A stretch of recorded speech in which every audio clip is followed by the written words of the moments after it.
حضرت عبداللہ بن سلام رضی اللہ تعالیٰ عنہ صحابی ہیں، صحابی رسول ہیں۔ آپ جانتے ہیں اس صحابی رسول کو ایک چیز پر اللہ کے رسول صلی اللہ علیہ وسلم نے منع فرما دیا۔ کیا؟ پہلے یہودی تھے، وہ بڑے یہودی عالم تھے، تورات کے عالم تھے۔ یہودی مذہب میں سنیچر کے دن شکار کرنا حرام ہے، گوشت کھانا حرام ہے سنیچر کے دن۔ دوسری چیز، اونٹ کا گوشت ان کے لیے حلال نہیں، حرام ہے شریعت موسوی میں۔ یہودی اونٹ کا گوشت نہیں کھاتے، حرام ہے ان کے لیے۔ اب حضرت عبداللہ بن سلام جب اسلام لائے تو تورات کے پرانے حافظ تھے، عالم تھے، اب قرآن کے بھی بڑے عالم بن گئے۔ لیکن حضرت عبداللہ بن سلام کیا کرتے تھے؟ سنیچر کے دن گوشت نہیں کھاتے تھے، سنیچر کے دن گوشت نہیں کھاتے، اور اونٹ کا گوشت نہیں کھاتے تھے۔ ان کا اپنا اجتہاد تھا، وہ کیا سوچ کر کے کرتے تھے اس طرح سے؟ جب صحابہ نے ان سے پوچھا تو انہوں نے کہا اسلام میں گوشت کھانا واجب تھوڑی نہ ہے، فرض ہے کیا اونٹ کا گوشت کھانا؟ کھاؤ تو ٹھیک ہے، نہیں کھاؤ تو کوئی بات نہیں، کھا لیا تو حلال ہے، واجب تو نہیں ہے، مینڈیٹری تو نہیں ہے۔ حضرت عبداللہ بن سلام نے کہا اسلام میں یہ واجب نہیں ہے اور میں چھوڑ دیتا ہوں، نہیں کھاتا ہوں، تو یہودی مذہب پر بھی عمل ہو جائے گا، اسلام پہ بھی عمل ہو جائے گا۔ سنیچر کے دن گوشت کھانا اسلام میں واجب تھوڑی نہ ہے، واجب نہیں ہے، نہیں کھائے گا تو کچھ فرق نہیں پڑتا، لیکن میں اگر نہیں کھاؤں گا سنیچر کے دن تو دونوں مذہب پر عمل ہو جائے گا، یہودی مذہب پر بھی کہ ان کے مذہب میں سنیچر کے دن گوشت کھانا حرام ہے، اس پر بھی عمل ہو جائے گا، اسلام پہ بھی عمل ہو جائے گا۔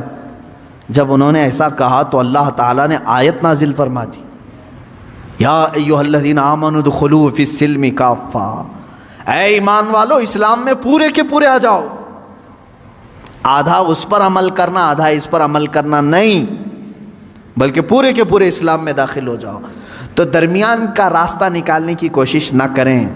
میں نے بہت گمبھیر مثالیں دی ہیں، ہاں کچھ لوگوں کے لیے وہ حقیقت میں گمبھیر مثالیں ہیں کہ کتا بننے کی کوشش کرتے رہو گے، نہیں بن سکتے، کیونکہ تمہیں 2 پیر دیے ہیں، 2 ہاتھ دیے ہیں، تم ہاتھ سے اٹھا کر کے کھانا کھانے کی فطرت رکھتے ہو، لیکن جانور سے پیار ہے، ٹھیک ہے، اچھی بات ہے، کتے سے پیار ہے، اچھی بات ہے، کیونکہ ہم کتوں سے نفرت نہیں کرتے، کسی بھی جانور سے نفرت کرنے کا حکم نہیں دیا گیا ہے سوائے موذی اور نجس۔ کتے کو حراست کے لیے یعنی چوکیداری کے لیے رکھنے کی اجازت دی گئی، کھیتی باڑی کے نگرانی کے لیے رکھنے کی اجازت دی گئی ہے۔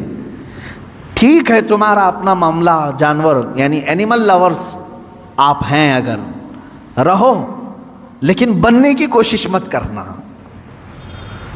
پیار کرنا الگ چیز ہے، پورا بن جانا الگ چیز ہے، تم بن نہیں سکتے۔ اسی طرح اسلام دن ہے، کفر رات ہے، دونوں کے بیچ میں اگر تم نکالنے کی راستہ سوچو گے تو پھر کیا ہو جائے گا؟ وہی ہو جائے گا کہ تم پورے نہ اسلام میں رہ پاؤ گے نہ پورے کفار میں رہ پاؤ گے۔ اللہ رب العزت نے اسلام جیسی عظیم دولت سے تمہیں سرفراز کیا ہے تو اسی میں پورے کے پورے باقی رہو، اسی میں پورے کے پورے رہو۔ اچھا دوسرے مذاہب کی بھی میں بات کروں، دوسرے ریلیجن میں اگر کوئی پنڈت ہے، اگر وہ اپنے دھرم میں پورا پکا ہے تو ان کے دھرم میں اس کو اچھا سمجھا جاتا ہے کہ ڈاواں ڈول آدمی نہیں ہے، پورا ٹھیک ہے، پورے اس کو گرنتھ یاد ہیں، وید یاد ہیں، جو کچھ بھی ان کی مقدس کتابیں سب برابر کرتا ہے۔ لیکن ان میں سے اگر وہ کوئی ایسا شخص جو ادھر بھی ادھر بھی ہاتھ پیر مارتا رہتا ہے تو وہاں پر بھی وہ ذلیل ہو جاتا ہے۔ یہ سب کا معاملہ ہے۔ اسی لیے میں آپ سے بھی کہوں گا، اللہ تبارک و تعالیٰ نے اگر تمہیں دائرہ اسلام میں رکھا ہے تو اس کی قدر کرو، اور اپنی نیتا گیری بچانے کے لیے جگہ جگہ پوجا پاٹ کرنا تمہارے لیے شریعت کا حکم نہیں ہے۔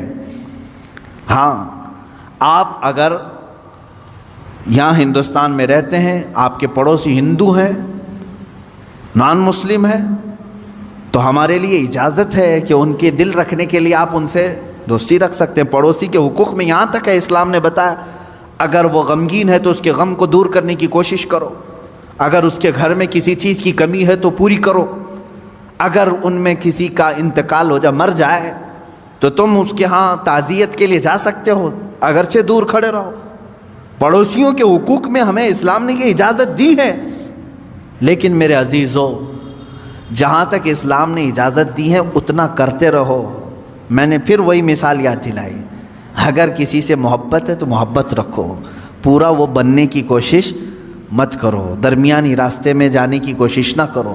تم اپنے اسلام کے ساتھ قائم رہو، تمہاری آئیڈینٹی اسی میں ہے، تمہاری آئیڈینٹی اسی میں